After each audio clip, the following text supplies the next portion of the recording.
Budget 2026 income tax के इतिहास में एक बड़ा मोड़ है। वित्त मंत्री निर्मला सीतारमण ने जिस नए इनकम टैक्स एक्ट 2025 का ऐलान किया है वह 1 अप्रैल 2026 से लागू होगा और 60 साल पुराने 1961 के कानून की जगह लेगा। सबसे अहम बात यह है कि सरकार ने टैक्स स्लैब को नहीं छोड़ा, लेकिन पूरे टैक्स सिस्टम को समझने और फॉलो करने का तरीका ही बदल दिया है।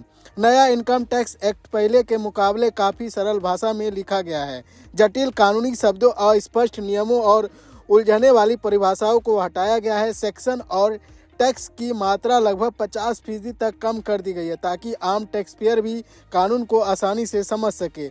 इससे टैक्स फाइलिंग सिर्फ चार्टर्ड अकाउंटेंट तक सीमित नहीं रहेगी, बल्कि आम नौकरी पेशा और छोटे प्रोफेशनल भी आत्मनिर्भर बन सकेंगे। इस नए कानून में एक बड़ा बदलाव यह किया गया है कि प्रीवियस ईयर और असेसमेंट ईयर की पुरानी और कंफ्यूजिंग अवधारणा को खत्म कर दिया गया है।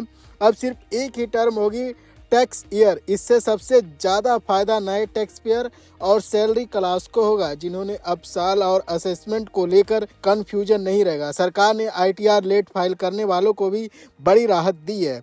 अब अगर आपने देर से रिटर्न फाइल किया तब भी आप अपना TDS रिफंड क्लेम कर पाएंगे और उस पर कोई पेनल्टी नहीं लगेगी।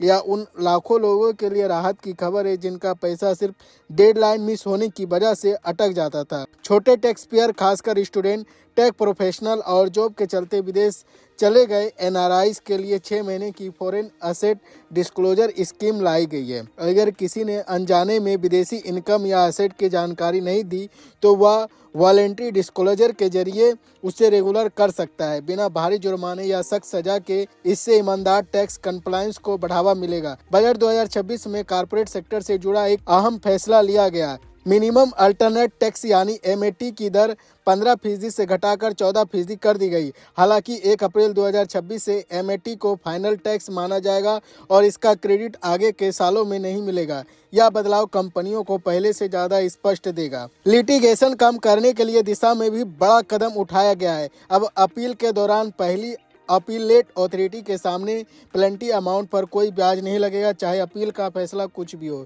इससे टैक्स विवादों में फंसे लोगों को मानसिक और आर्थिक राहत मिलेगी।